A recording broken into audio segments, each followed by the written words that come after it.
Nomor handphone itu sudah terkoneksi ke berbagai layanan, termasuk banking, mulai dari SMS sampai ke WhatsApp.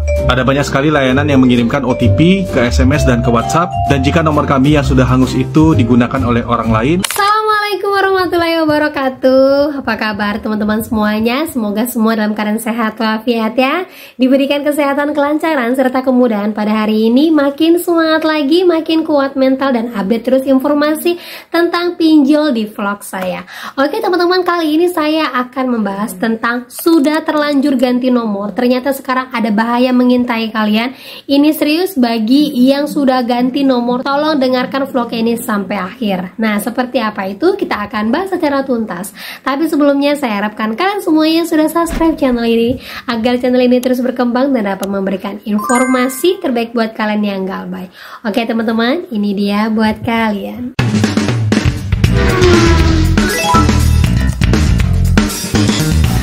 Oke teman-teman, sebelumnya saya mau bagikan dulu ya satu cuplikan di mana ini ada seorang influencer keuangan yang mana dia sangat marah terkait adanya nasabah P2P Lending yang sampai hari ini belum menerima uangnya alias lender. Kalau kalian lihat vlog saya sebelumnya, ada lender dari Akseleran yang mana uangnya hampir 500 miliar belum dikembalikan oleh pihak Akseleran. Dan ternyata influencer yang memperkenalkan pinjaman ini atau menawarkan pinjaman ini adalah sahabatnya sendiri, dan saat ini dia marah karena ternyata P2P Lending tidak seperti yang dia bayangkan. Yang bilang kan, kenapa maki-maki gitu? Karena gue peduli sama kalian. Gue kasihan sama negara ini ya, dibodoh-bodohin sama orang-orang kayak afiliator, influencer sampah. Kan banyak yang bilang, oh tapi kan gue jahat matiin influencer, banyak yang mati bro sama gue. Ya karena gue bikin mereka nggak bisa endorse lagi, viewernya turun.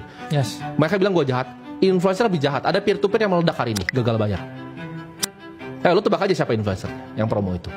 Itu kalau di luar negeri masalah besar bro. Lu promonya suatu platform yang bawa lari duit nasabah ya. Itu kejahatan keuangan bro. Ini yang gue cegah nih. Dulu tuh gue yang pertama, gue jelasin peer to peer itu bukan pertama kali di Indonesia. Itu muter, pertama dari Cina, di Cina meledak ke Eropa, Eropa meledak baru ke Southeast Asia, Indonesia, Vietnam, Thailand, Filipina. Kan ini negara goblok. Jadi ini yang terakhir nih diserang sama peer to peer. Abis itu mereka meledak semua terus hilang. Ntar lu pegang nih omongan gue nih, peer-to-peer pindahnya ke Afrika abis ini.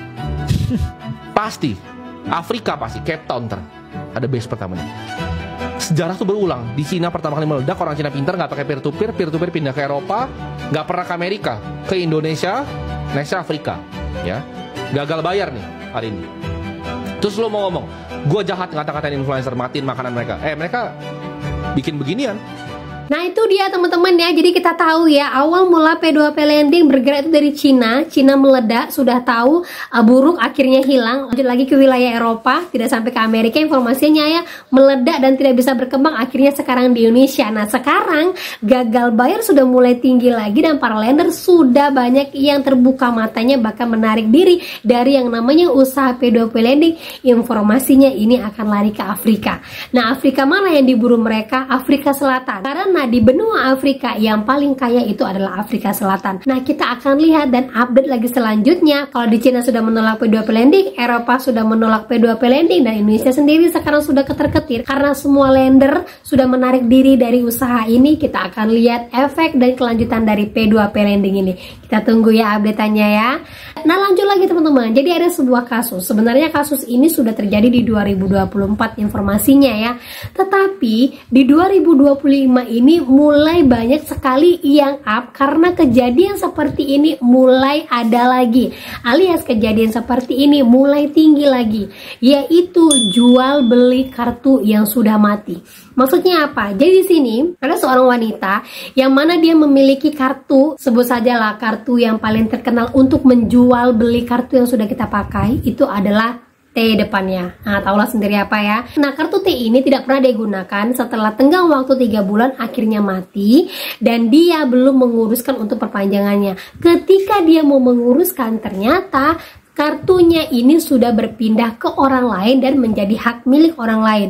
Yang lebih mengenaskan lagi, ternyata orang lain itu bisa mengakses semua keuangan dia. Karena apa? Jujur saja teman-teman, kita menggunakan nomor HP yang kita gunakan saat ini itu untuk berbagai aplikasi, salah satunya e-commerce, kemudian pendaftaran untuk e-banking, kemudian untuk imigrasi juga ya kan, kemudian untuk kartu KTP dan segala macamnya menggunakan alamat email dari nomor HP kita. Benar kan ya? Dan coba kalian simak dulu kejadian ini untuk pelajaran bagi kalian yang galbay kemudian buru-buru ganti telepon dan membiarkan kartu kalian mati tanpa kalian sadari bahaya mengintai kalian. Halo semuanya, aku mau bikin video ini untuk kasih awareness buat teman-teman yang mungkin nggak tahu ini sebelumnya, kayak aku nggak tahu ini sebelumnya. Jadi mungkin teman-teman bisa belajar dari pengalaman aku supaya nggak ngulangin kesalahan yang sama. Jadi aku punya nomor prabayar di salah satu provider. Karena aku nggak pernah ngisi pulsa, tapi aku masih keep nomornya karena kadang-kadang tuh OTP datang masuk, terus kayak nomor ini tuh masih terhubung sama beberapa bank sama kartu kredit. Dan kesalahan aku tidak memperpanjang masa aktifnya sehingga itu jadi masa tegang. Dan akhirnya provider nomor yang aku punya pasca bayar itu menjual nomorku yang tidak aktif ini ke orang lain. Jadi tanggal 15 Maret hacker tersebut membeli nomor yang sudah nggak aktif dan akhirnya dipakai untuk pertama membobol kartu kredit aku. Jadi ada penarikan uang dari PayPal sejumlah $1.200.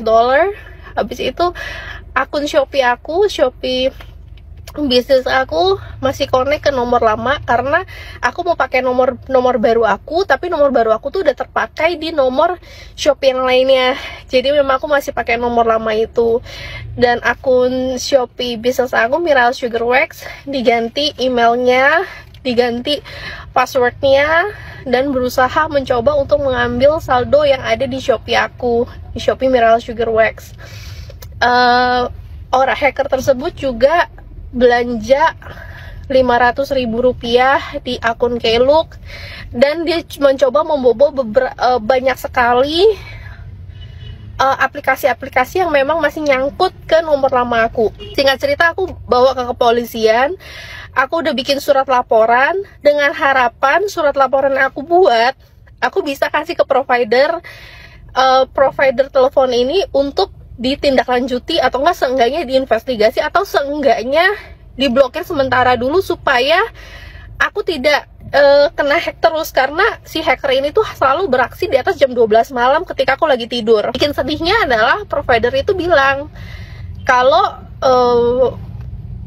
kalau memang udah masa tenggang, nomor aku yang lama itu adalah hak milik dia. Jadi mereka bebas menjual nomorku ke pihak manapun. Jadi berpikir-pikir, ini kenapa bisa kejadian pas banget tahu kalau memang aku pengusaha dan nomor itu terlink ke banyak banget bank. Akhirnya sekarang kartu kredit aku kena bobol, akun aku kena bobol, aku punya sosial media kena hack juga. Nah itu dia teman-teman ya. Jadi saya harapkan buat kalian semuanya yang mau ganti nomor telepon, pastikan lagi nomor telepon saat ini jangan terkoneksi dengan apapun ya. Jangan terkoneksi dengan e-banking kalian, jangan terkoneksi dengan Google kalian, jangan terkoneksi dengan hal-hal yang berbau keuangan ataupun e-commerce. Jangan ya, karena apa? Sudah pasti kalau sudah dari e-commerce mereka akan bisa menarik saldo kita. Kemudian kalau memang terkoneksi dari pinjol yang saat ini sedang kita pelihara,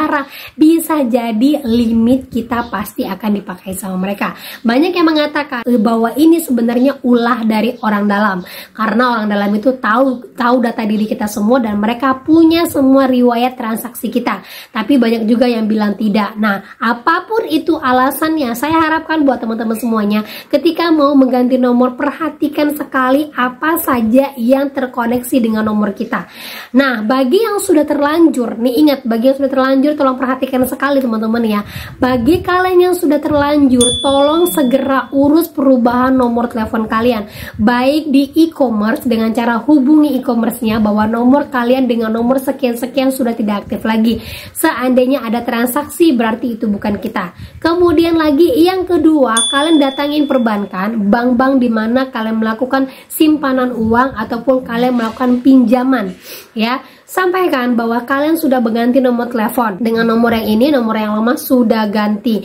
Dan kalau bisa kalian taruh di media sosial kalian dimanapun, sampaikan bahwa nomor telepon saya dengan nomor ini sudah tidak berlaku lagi. Seandainya ada scam-scam meminta pinjaman uang atau minta transfer, tolong jangan ditanggapi. Itu penting ya, penting sekali teman-teman. Sekarang ini sudah banyak sekali orang-orang yang menjadi korban. Bahkan sudah ada yang terkuras uang di saldo dananya sekitar 20 juta lebih.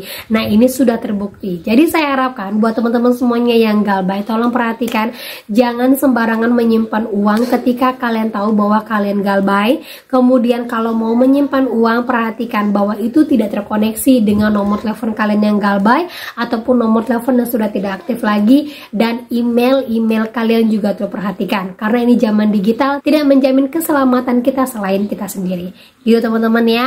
Jadi tetap waspada, apapun itu jangan pernah lupa kalian punya galbay dimanapun, jangan pernah terima kode OTP dari manapun, dan tolong perhatikan nomor telepon yang sudah mati, tolong segera diurus agar jangan berpindah ke orang lain. Gitu teman-teman ya.